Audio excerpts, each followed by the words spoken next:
Siempre que nos reunimos es para escuchar la palabra, para aprender, para educarnos más, para entendernos mejor, para entender mejor a Dios y para de esa manera, hermano, seguir adelante en el nombre del Señor. Nehemías capítulo 6, 19 versículos. Nehemías capítulo 6, verso 1 en adelante. Amén. Hermano, no sé si ustedes leen esas lecturas tan raras, hermano, tan fuertes que aparecen en la Biblia. Pero a veces nosotros creemos que en la Biblia solo están las cosas bonitas, cosas lindas, cosas... Pero mire, hay cosas grandes, hermano, donde uno puede leer para aprender, para educarse, para conocer muchas cosas, para cuidar la obra del Señor. Yo esta noche, hermano, quiero compartir sobre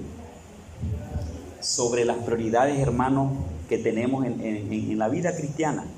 Y una de las prioridades máximas que nosotros tenemos, hermano, como ministros de Dios, hermano, es, hermano, hacer la obra del Señor. Una de las prioridades. Usted puede tener un montón de prioridades. Hay prioridades básicas en la vida nuestra. Pero como creyente, hermano, una de las cosas importantes que tenemos por delante es, hermano, nuestro desempeño, nuestro trabajo, nuestro servicio, nuestra vida espiritual para Dios y hacer la bendita obra del Señor. Y por eso es que esta noche vamos a hablar sobre esas prioridades, sobre las distracciones, sobre cómo el enemigo también procura detener a cada persona la obra que podría estar haciendo en el Señor. Y a veces no le prestamos atención a eso y el enemigo nos roba tantas bendiciones, hace tantos estragos y algunas veces solamente le decimos amén, está bien, pero no hacemos nada.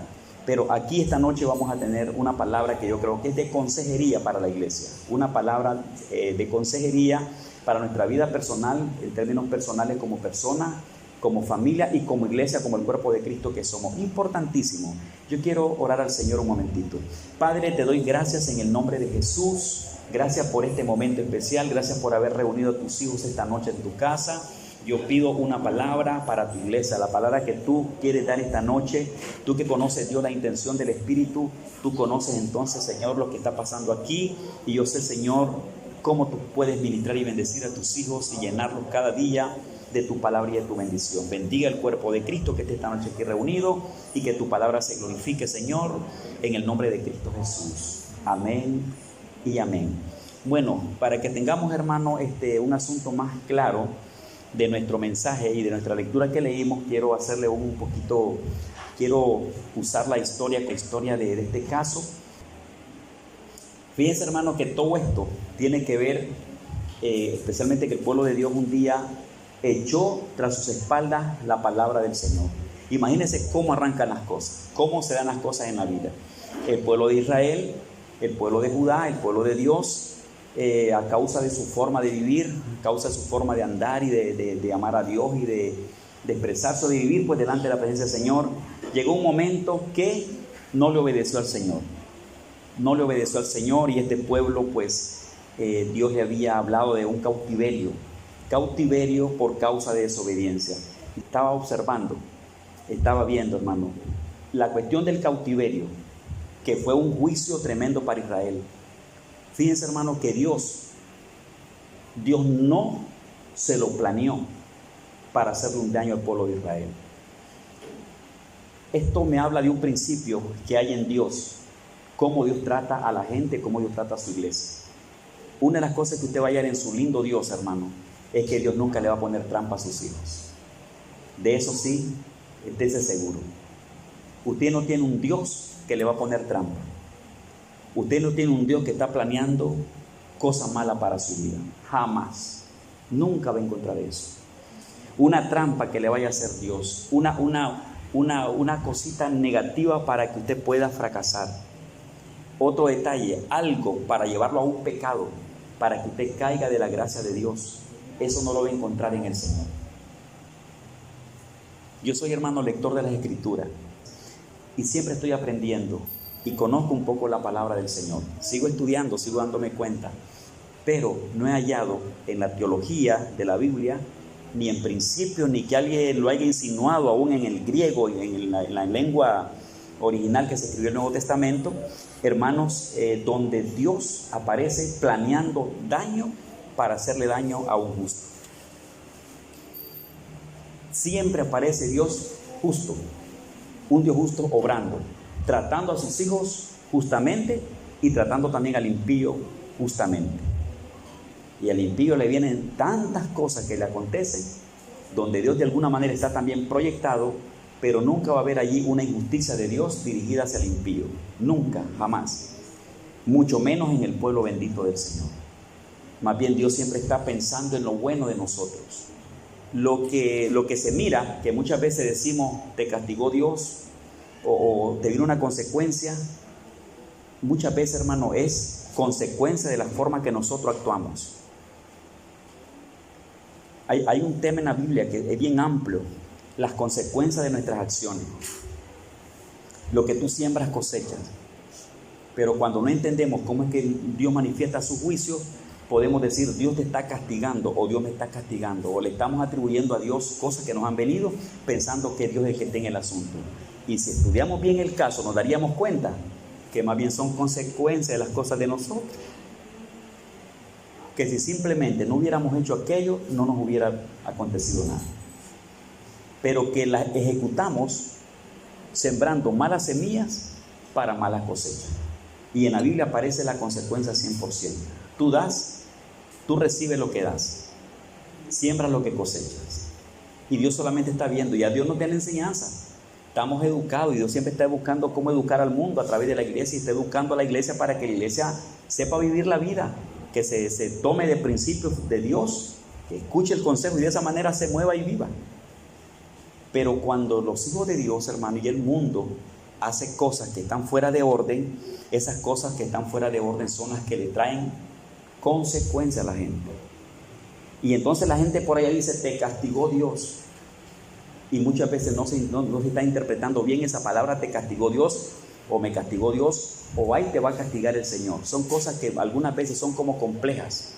Pero nosotros a veces enojados con alguien, furiosos con alguien nos cae mal en la iglesia, alguien nos cae mal afuera, le deseamos mal. Puede ser que le deseemos mal o se le desea mal, y cuando le viene el mal, lo primero que decimos es, Dios lo agarró. Dios te está castigando. Y allí, como que allí estamos expresando un gozo vengativo, una alegría vengativa, una celebración vengativa, diciendo, es Dios quien te está castigando. Y la gente se siente como consolada porque Dios está dándole retribución a la persona por asuntos nuestros, pero muchas veces no es así. Muchas veces también es un problema personal en nuestro corazón de venganza, hermano, venganza camuflada allí y media sutil, venganza con supuesta alegría y con supuesta Biblia y con supuesto conocimiento bíblico. Pero si estudiáramos bien esos casos, no es así. Más bien podemos ver que son resultados de los comportamientos, resultado de lo que las personas hacen.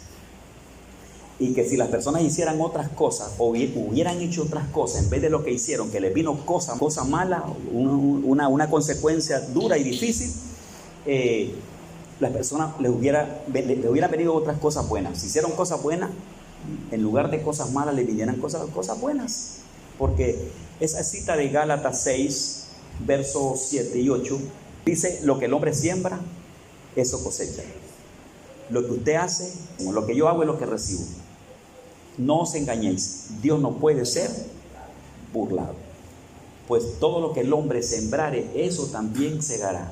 El que siembra para la carne, de su carne segará corrupción. Mas el que siembra para el espíritu segará vida eterna. Habla la cosecha. Y también esa cita de Santiago 1:13 dice, cuando alguno es tentado a pecar, que quiere hacer algo que no está bien, algo que se sale de los principios de la verdad de Dios. Santiago 1:12, cuando alguno es tentado para pecar, no diga, dice, que es tentado de parte de Dios, porque Dios dice, ni siente la tentación, ni tiene la tentación para tentar a nadie, sino que cada uno es tentado, dice, cuando de sus propias concupiscencias, de sus propios deseos, es atraído y seducido.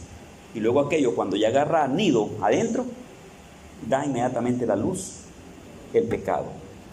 Y el pecado, dice, siendo consumado, da a luz la muerte. Se está diciendo consecuencias. Dios está diciendo, yo no estoy en esto. Son las personas mismas las que hacen esto. Entonces, el cautiverio, porque estoy hablando de lo que pasó aquí en el contexto de nuestra lectura de Nehemías capítulo 6. El cautiverio no fue una trampa de Dios, no fue un arma de Dios que preparó antes de que su pueblo pecara. O que Dios los haya sentenciado, hermano, diciéndole, les voy a mandar un cautiverio terrible y van a caer ustedes allí. Fíjese, hermano, que eso viene ya eso ya viene como consecuencia, donde ya Dios permite, como consecuencia de la desobediencia de Israel, permite que el cautiverio llegue. Y es más, antes de que el cautiverio llegara, cautiverio era tomar a un pueblo, llevarlo a otro lugar, pero antes de llevárselo, causarle muerte, causarle fuego, destrucción a su ciudad. Y ese cautiverio es tremendo, la forma que se efectúa. Entonces Dios, aún después de anunciarle, obedezcan, el pueblo no obedeció. Entonces Dios comenzó a hablar, viene un cautiverio. Esto viene como un resultado de las consecuencias del pecado de ustedes. Y no solamente eso, hermano, no solamente eso. Antes de que todo eso aconteciera, les mandó profetas, se los mandaba noche y día. Los profetas se levantaban en las esquinas, en los lugares, en todo el reinado. Habían profetas diciendo que evitaran cautiverio, que se portaran bien con Jehová, que se portaran bien con Dios. Dios no los quería mandar a ese cautiverio y Dios estuvo ahí. Entonces, cuando usted mire esos textos, esas palabras, esas historias, esas formas escritas que está la palabra del Señor al respecto, usted mira a un Dios que no quiere, incluso Él dice en su palabra que Él no quiere la muerte del impío. Él quiere que todos procedan al arrepentimiento.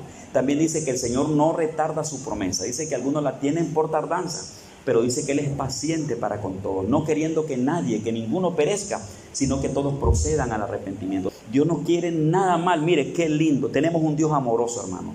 Y cuando actúa tratándonos a nosotros como iglesia, cuando actúa tratando a los justos por sus cosas, tratando, corrigiendo, exhortando, hablándole, hermano, es amor, es misericordia de Dios y es alertando a las personas para evitarles cosas grandes, y es en justicia. Trata en justicia las cosas. Otro detalle, al impío, a las personas, hermanos, que practican cosas malas, que están relacionadas incluso en las cosas, como en las cosas de Dios, pero que su vida es una vida perversa y fea delante del Señor.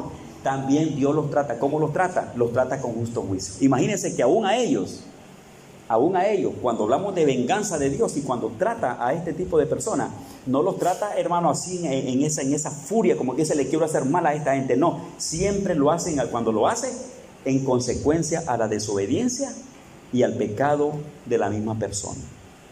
Imagínense, entonces Israel aquí en este caso había caído en el cautiverio.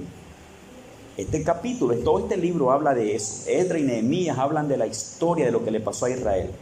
Y tenemos la base de ello, la causa de todo ello fue desobediencia en los caminos del Señor. Se llevó a cabo el cautiverio. Lo que sucedió en el lugar del cautiverio, donde se llevó a la gente, se fue a tratar a la gente para que entraran al cautiverio, ahí hubo muerte, hermano, hubo fuego, se encendieron los edificios, las piedras rodaron, las calles fueron llenas de muertos, las casas abandonadas. Todo fue una cosa terrible lo que pasó en el territorio de Jerusalén, de Judá y todos sus alrededores, cuando se efectuó ese cautiverio. Llevaron miles de personas cautivas de su tierra a otras tierras, los trasladaron, hermano. Algunos perdieron a sus padres, sus seres queridos, sus familiares, etc. Y de esa manera, hermanos, fue duro. Esa es la base de esa cuestión del cautiverio y luego de las consecuencias que el pueblo recibió. Ahora escuche esto. Los hijos de Dios, hermanos, fueron parte de ellos. Toda gente santa, toda gente fiel, profetas de Dios, hombres lindos en el Señor, recibieron también la consecuencia. Porque la situación llegó a la casa de toda la gente. Llegó a la ciudad de los justos e injustos. Pero la situación abarcó a todos, porque todo el mundo fue llevado al cautiverio. Y a ese cautiverio se fue gente fiel, gente santa, gente linda, gente, hermano, que posiblemente no actuó de la misma manera que actuaron los que no obedecieron al Señor. Pero el cautiverio arrasó con todos y se los llevó. Y se fueron allá. Allá iban los hombres de Dios, allá iban los hombres de oración, los hombres de vigilia, los hombres de la lectura, los hombres de la ley, los hombres fieles, los hombres santos, hombres reconocidos, etc. Se fueron, profetas, allá se fueron y fueron a parar por allá. Pero ¿qué hacía esa gente? Me encanta lo que hacían, que en medio de su situación, esa gente vivía orando al Señor. Oiga, donde iban y por donde iban pasando y en medio de su sufrimiento, lo que ellos vivían a consecuencia de lo que había sucedido en la ciudad, a consecuencia del cautiverio, ellos lloraban, ellos oraban por su luto, oraban por la gente enlutada, oraban por el recuerdo de aquella cosa tan terrible que pasó el tiempo que llegó Nabucodonosor a llevar cautivo ese pueblo y a matar a tantas personas. Y hermanos, vivían orando y orando. Mire, una parte importante del pueblo de Dios enfrente de sus grandes problemas es la oración. Conocen a Dios como refugio, tienen a Dios como un refugio maravilloso. Y entonces habían hombres allí, hermanos, que vivían orando al Señor. Había un hombre llamado Nehemías, que es de quien estoy tomando el libro. Desde los primeros capítulos usted mira a un Nehemías que vivía llorando, vivía orando, vivía triste, vivía afligido. ¿Por qué? Por las consecuencias que habían recibido en su propia vida. Pero también oraban, hermanos, porque escuchaban de la gente que se había quedado, que no había regresado al cautiverio. Estaban ahí en grandes afrentas, en grandes escombros, en grandes tribulaciones, estaban con hambre, estaban de luto. Entonces Nehemías y los hombres de Dios lloraban, hermanos. Oraban a Dios: Dios, ten misericordia de los que quedaron allá, ten misericordia, y vivían afligidos. Era un ambiente, hermano, de luto. Era un ambiente de luto tremendo lo que vivían allí. A causa de esas oraciones y a causa también de la misericordia del Señor, y en su momento especial, Dios comenzó a abrir puertas, hermano, para que hombres de Dios, personas de Dios, familias de Dios se movilizaran y fueran a reconstruir el territorio que había sido afectado y destruido. Y Dios usó manos santas, gente que había estado orando para que Dios le abriera puertas. Y en este caso fue cuando Dios le abrió puerta a Nehemías, a Esdras, y van otros hombres de Dios que Dios usó para que se fueran allá. ¿A qué se fueron, hermanos? Iban con el propósito, escuchen bien, pensando en la linda obra del Señor, hermanos. Se fueron a reconstruir, pensando en lo mejor, como quien dice: hay una necesidad y yo voy a ser parte en esa construcción. Hay una necesidad y yo voy a ser parte en que aquello se levante. Mire, hermano, los que aman la obra del Señor, los que tienen amor por la obra de Dios, hermano, levantarán algo que se está cayendo. Los que aman a las personas, los que aman a una familia, los que aman a alguien en momentos duros y momentos difíciles, de alguna manera se van a levantar y van a hacer algo a favor de esas personas. No van a dejar las cosas tiradas allí. Alguien que ama a Dios, que tiene celo de Dios, tiene amor de Dios, tiene misericordia de Dios para las cosas de Dios, para la gente de Dios, no se quedará con las manos cruzadas solamente viendo el daño de otro. Procurará a proyectarse. Y eso fue lo que estos hombres hacían. Estos hombres oraban: Señor, por tu obra, Señor, danos tiempo, queremos reconstruir, queremos hacer tu obra. Mira cómo ha quedado a causa de todo lo que ha pasado, Señor, ayúdanos. Dios comenzó a abrir puertas y la gente se fue a determinado lugar. Dios los mandó a Jerusalén, hermano, y comenzaron a trabajar. Algo especial que ya usted quiero que comience a ver, las cosas que se proyectan y donde usted puede también tomar consejo y aprender cosas bonitas de esta historia que les estoy relatando. Hermano, una de las cosas que había en el corazón de los sufrientes, de los del cautiverio, y especialmente el pueblo de Dios, era orando a Dios para que Dios consolara a toda la gente enlutada. Eso aparece en la Biblia, aparece en el libro de Nehemías. Número 1. Número 2, aparecía esa gente también, hermano, orando por la misericordia, pidiendo misericordia de Dios para que fueran reconstruidos los muros de Jerusalén, los edificios, para que aquellas cosas se levantaran, como que dice: Señor, no quiero ver eso destruido, Señor, no quiero ver eso que está hecho pedazos. Y lloraban, Dios, permítenos trabajar, permítenos hacer la obra en esto que ha sido dañado, en esto que ha sido destruido. Señor, hermano, mire, esa característica en los hijos de Dios es linda. Cuando las personas están, hermano, están pensando por ellas mismas, pero también están pensando por la obra del Señor. Están pensando por lo que es de Cristo, qué hacer en lo de Dios. No están dejando las cosas allí botadas, olvidadas, que no le presta atención, no tiene interés por lo de Dios. Los hijos de Dios, hermanos, se caracterizan, bueno, en este caso se caracterizaban por velar por el bienestar de la obra del Señor. Y una de las bendiciones entonces que recibieron a causa de las intercesiones, a causa de las oraciones, fue, hermano, las puertas abiertas que Dios les dio para que llegaran a reconstruir el lugar destruido. Qué bonito. Por eso oraron y Dios les abre puertas. Oraron a Dios para que Dios en su respectivo momento abriera puertas, diera la oportunidad, el privilegio, para que las personas pudieran entonces hacer la obra de Dios, levantar los portillos caídos, levantar las piedras quemadas, levantar los edificios caídos, levantar los muros que estaban destruidos y comenzar a hacer algo, levantar la obra del Señor que estaba caída. Eso fue, hermano, el resultado de sus oraciones. Señor, queremos ser reparadores de portillos, queremos ser parte de tu obra, queremos reedificar lo que por consecuencia, Señor, ha destruido este lugar y Dios les abre esa puerta. Observe allí que Dios está pendiente de las oraciones, hermanos, que se hacen y de aquello que se hace y se quiere hacer, hermanos, para el Señor. Dios siempre provee y Dios abre las puertas. Si usted está orando a Dios por algo bueno en la obra del Señor, el Señor lo va a honrar. Dios va a escucharlo. Si usted tiene interés, tiene amor, tiene pasión y tiene compasión por las cosas del Señor, y por eso está orando, pidiéndole oportunidades para ser parte de la edificación, para ser parte en edificar, para ser parte en bienestar para la obra del Señor. ¿Sabe qué quiero decirle esta noche? El Señor puede abrir esas puertas. El Señor puede usarlo como instrumento. Él puede glorificarse en usted y lo puede llegar a ser un instrumento maravilloso en la mano de Dios para hacer la obra del Señor, que por la cual está tal vez llorando, orando y pidiendo.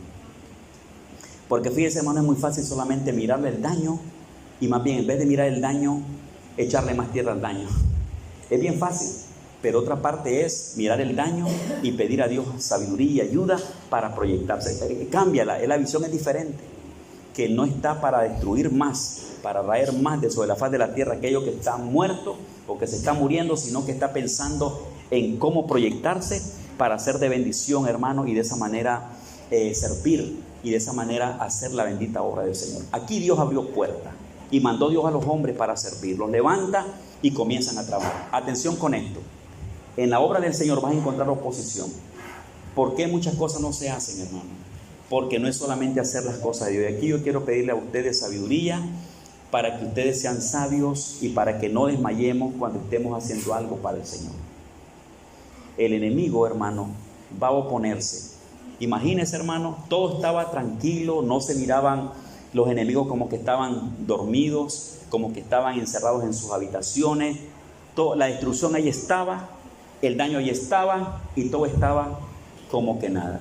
Pero de pronto Dios levanta gente, levanta un grupo de personas, levanta hombres de oración, levanta equipos de personas para comenzar a pedir a Dios las puertas abiertas para hacer la obra del Señor.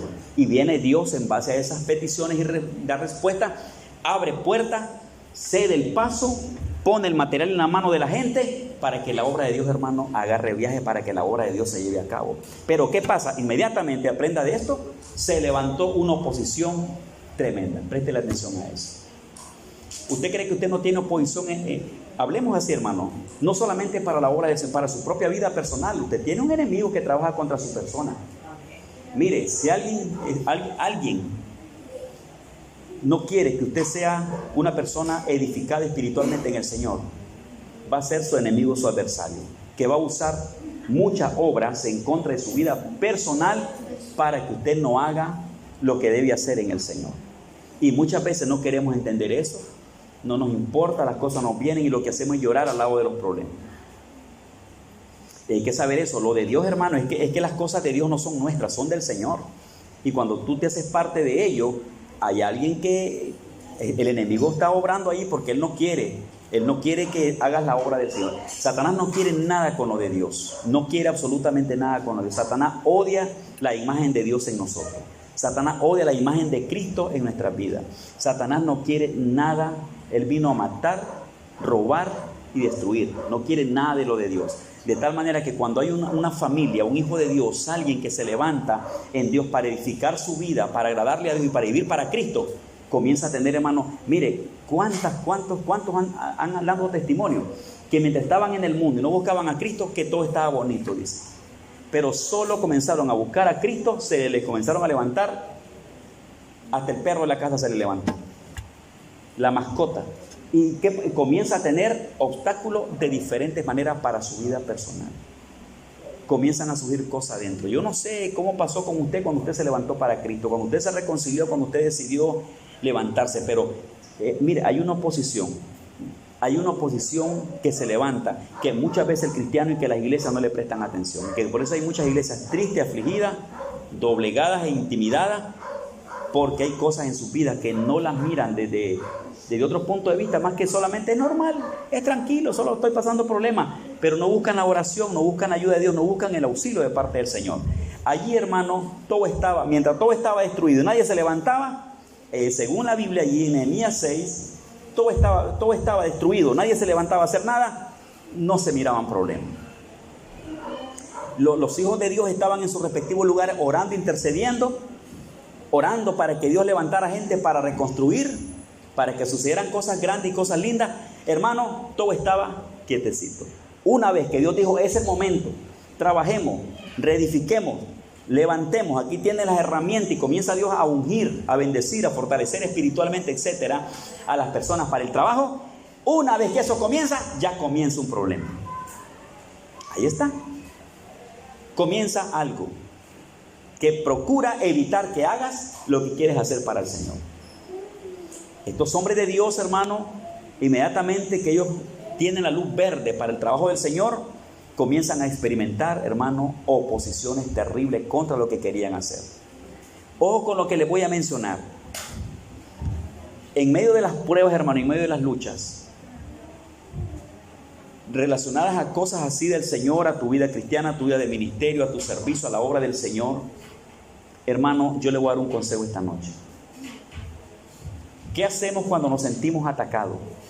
Cuando nos sentimos bajo presión, cuando se levanta el hermano, cuando se levanta la hermana, cuando se levanta el familiar de la casa, cuando se levanta el vecino, cuando se levanta quién, especialmente aquello en contra de tu vida y de aquello que tú quieres y que tú sabes que debes hacer, y que está en tu línea, que está en tu espacio en Dios para poder ser esa persona clave, esa persona importante en el Señor para llevar a cabo aquello que Dios te ha puesto en tu corazón para hacer.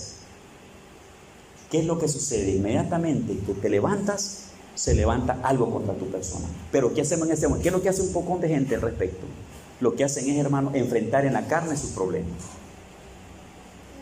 Pegan 4 gritos, 4 pataleadas, 4 jaloncitos de pelo se dan y echan por tierra todo. ¿Y quién se sale riendo por allá? El enemigo se sale riendo. ¿Cuál fue el objetivo del enemigo? Detener la obra de Dios en tu vida. Detener lo que tu espiritualidad, detener tu crecimiento espiritual, detener tu vida espiritual, detener la obra de Dios que tú quieres hacer en el nombre de Dios. Se van a levantar. Y qué tremendo, hermano, que en esta batalla hasta las personas que duermen a su lado podrían ser las claves usadas por Satanás para ser las primeras en levantarse contra tu persona. Familiares, seres queridos que nunca se habían opuesto a algo, son los que en ese momento estarán enfrente de ti, buscando cómo apagarte, cómo ahogarte lo que Dios ha puesto en tu vida. Cualquier medio va a usar el diablo. Satanás va a usar cualquier cosa. Pero ¿qué es lo que hacemos los hijos de Dios enfrente de ellos? Mucho, ¿qué es lo que hacemos? Llorar, pelear y enfrentar cara a cara o carnalmente los problemas. Y en la carne no ganamos la batalla. Nos enfurecemos, nos enojamos y lo que hacemos es destruir todo. 2, nos intimidamos, callamos, apagamos al espíritu y nos sentamos y nos morimos y pasamos por años como relegados, autorrelegados en nuestras propias sillas, en nuestras propias casas, resentidos espiritualmente por años, por décadas. Cristianos, hermanos, que quedaron allí, que no van ni para allá ni para acá, quedaron ya.